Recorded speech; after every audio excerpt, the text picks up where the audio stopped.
Now I get to introduce to you one of the more powerful concepts that we have in understanding and lifting our math intelligence up a few notches. And it has this idea of slope. Slope is basically a rate of change, how quickly or slowly one thing changes into another thing. We're right now, as we're looking at particular graphs, our slope is the difference in both the x values and the y values between two distinct points. So notice I have one point here labeled x1, y1, and another point x2, y2, some value farther down on that particular graph. Well, between these 2 points, I noticed that the graph had a rise. It changed its elevation. It changed its y value. And that also occurred over a distance. Their x values changed. Those 2 words that we typically use is a rise and a run.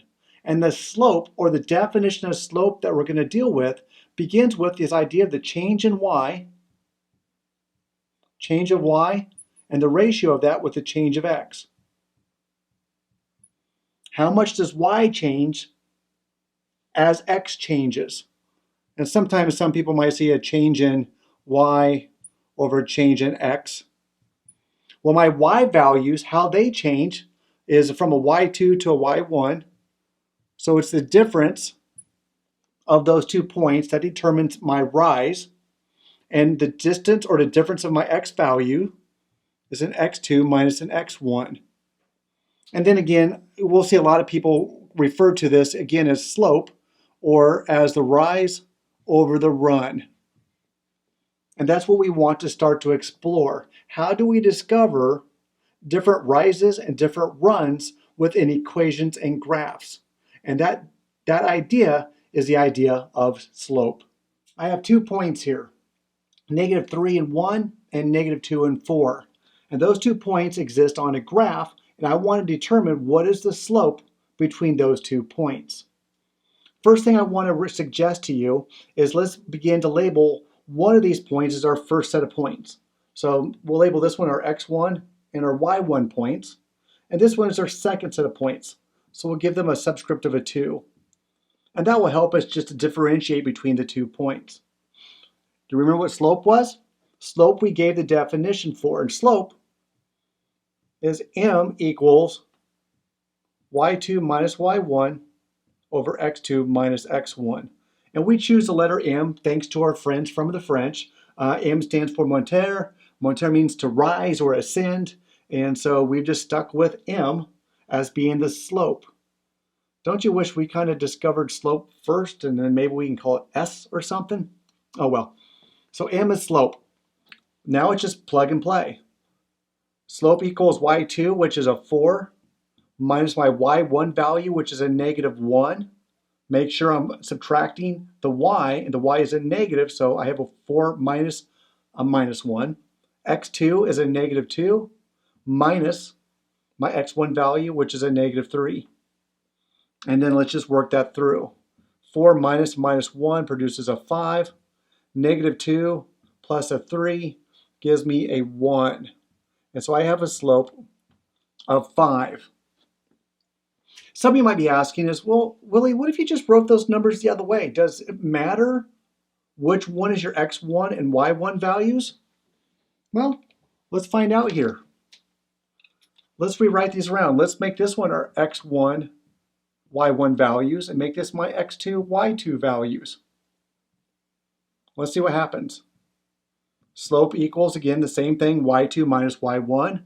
So y2 in this particular case is a -1 minus my y1 value, which is a 4, over my x2 value, which is, over here, is a -3, minus my x1 value, which is a -2. -1 minus a 4 is a -5, and -3 plus a 2 is a -1. Simplify that, produces a 5. So what did you learn there? Well, I hope you learned it doesn't matter which value or which coordinate pair you assigned as your first point or your second point, because the slope between both of those points, either from looking one point up to the other or from one point down to the other, the slope is the same. the slope is still 5. All right, let's look at a couple more examples so we get the hang of what's going on here. So let's look at these 2 points. Remember again what the definition of a slope was. M equals a y2 minus a y1 over an x2 minus an x1. Doesn't matter which pair we associate as our first pair and our second pair. So let's just go and call this one my x1, a y1. This is my second pair, which is an x squared minus y squared, or not squared, but x2, y2. Now, what's very important is that we don't mix those up, meaning that I have an x1 and a y2, or an x2 and a y1. Let's make sure we keep that part clear as we work on our problem. We can't mix the coordinate pairs. The coordinates need to be them themselves.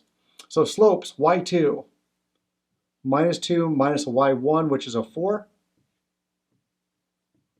And then I have x2, which is a 2, minus a minus 3.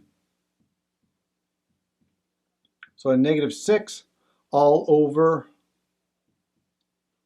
a 5. So my slope of this particular line that goes to those 2 points is the slope negative 6/5. So let's kind of get an idea what that looks like and kind of make sense of what we're saying here. So let's draw our scale.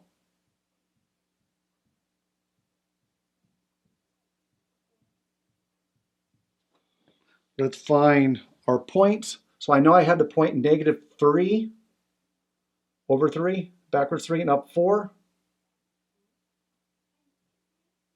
So I have a point there which is negative 3 and 4. I have another point that's over 2 and down 2. 2 and negative 2. And what we're suggesting is that between those 2 points, the slope is a negative 6/5. So let's just kind of draw the line. And I probably didn't do it as well as I probably could have.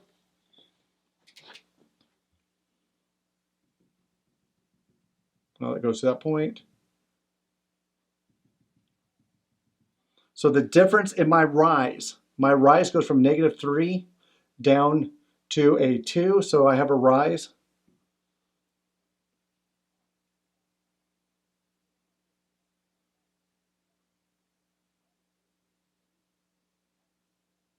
Oh, sorry, yeah. Rise from 4 down to a negative 2, so that makes it a 6.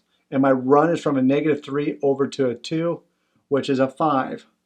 So my rise over my rise is 6, my run is 5. However, it's negative because one of my rises or my runs is going in the opposite direction. So in this particular case, notice that my rise is a drop. I'm dropping down 6 units, which communicates negative, and going over positive in the run direction. So I have a negative slope. And you'll notice that all lines that decrease from left to right are negative, and all slopes that increase from left to right are positive. I want to show you 2 more examples here that you might notice.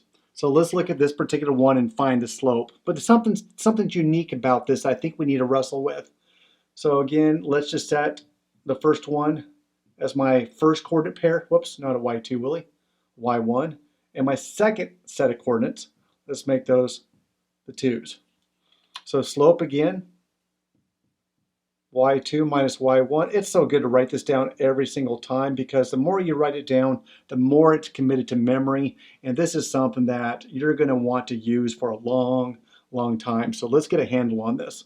So my slope, y2, 4 minus my y1, which is a 4.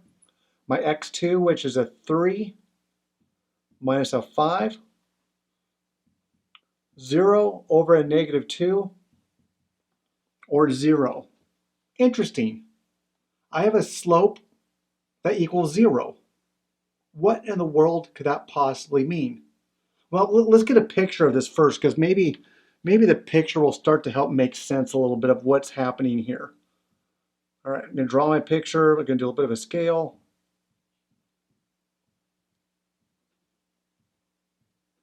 I have a point up at 5. I'm going to go up 5.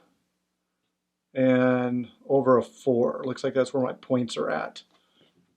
And then let's go ahead and graph those. So first one's over 5. 1, 2, 3, 4. Whoops. Over 5. here, up 4, 1, 2, 3, 4. 1 point, the other one's over 3 and up 4. And I have a horizontal line. And that, okay, I think that's making a little bit of sense because a horizontal line, yeah, would have a 0 slope. It doesn't rise over a period of time.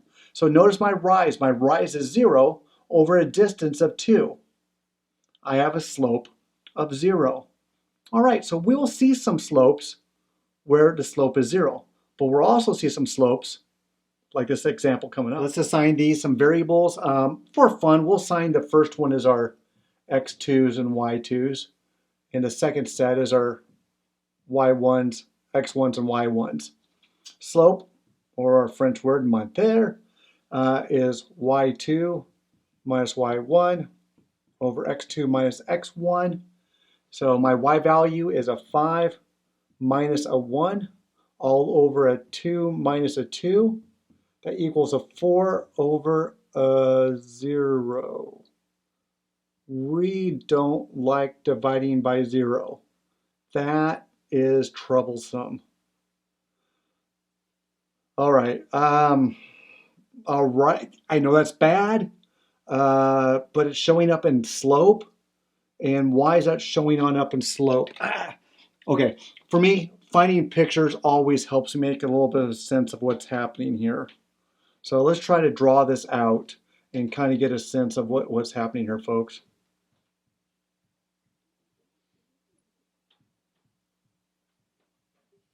Let's graph both of those points. Over 2 and up 5. Over 2 and up 1. I have a vertical line, which we've discovered before. And vertical lines have an undefined slope. So this slope is undefined. It's not that it has 0 slope or no slope. It has an undefined slope.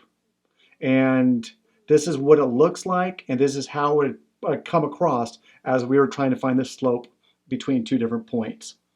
It's undefined because we can't divide by 0. That's also an undefined idea.